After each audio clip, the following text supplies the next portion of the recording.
Now this is interesting because a word came up yesterday that comes up often connected with motivation. What do you think that might be? Inspiring is one, absolutely. But where does that come from? Where does the inspiration and where does the motivation come from? Thank you. Passion. Guys, we gotta loosen up. Yeah? I know that we've spent a lot of time getting educated, a lot of time expanding our knowledge base, and I'm so glad that you are aware that you are so connected to that knowledge base. But I'm going to ask you to go beyond the knowledge. Find us again, right? Find what got us to decide we wanted to have that knowledge in the first place. What drove us to get that education? What drove us to apply that education? What drove us to do something more and more and more and expand upon that education? Passion. In reality, do we give ourselves a hard time when it's not perfect? Okay. Now, that quality can come in handy, right, when we're preparing content. The fact that we want everything to be as good as it possibly can be. We do our due diligence, we check resources, and we check the research, and we make sure that it's current, and we interview people, and we say, well, how do we put this in a chart that actually makes sense when I put it up on a slide? How do we make the handouts accessible to people so that when they open them up, they can utilize them, right? We think about it, and we obsess over it maybe. But when we're up here, the time spent up here is about that connection.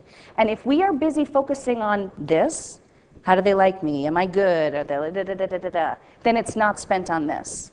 So anytime that we get into that space of, I'm so nervous, I feel so weak, I don't think I can do this, I'm not going to be good.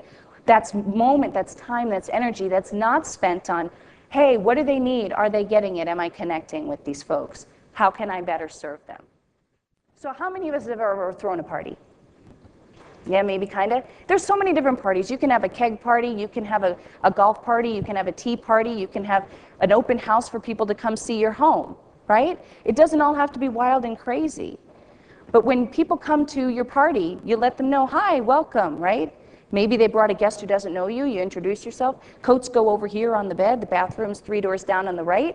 We let them know what the environment is. We welcome them into our environment. When we're speaking, our home is our topic.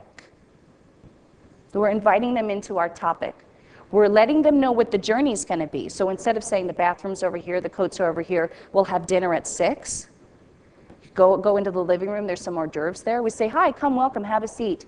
Take a card, there's a handout. Start on page 1. We're going to get to an interactive exercise in a little bit. And mingle. Right? And then when we get up here, we say, hey, here's our objectives. This is the journey. This is the rundown. So people go, oh, I get it. She's got a plan, right? Or he's got a plan. What do you think I mean by grounding? Well, where's the ground? I mean, it's not that hard, right? Down here, right. So if and I'm on planet Earth, the rest of you seem to be as well, yes? Gravity works this way. So what I want to do is we talk about reactive force, the support structure that the Earth gives us back simply by standing on it, right? So right there in your seat, feel your feet on the floor right now, right there where you are. And there are other parts of your body that are connected to other things that are rooted into the Earth. Your chair, yes? So what part of your body is making contact with the chair? Yes, your bum, right? So feel your bum. Feel your bum, feel your feet.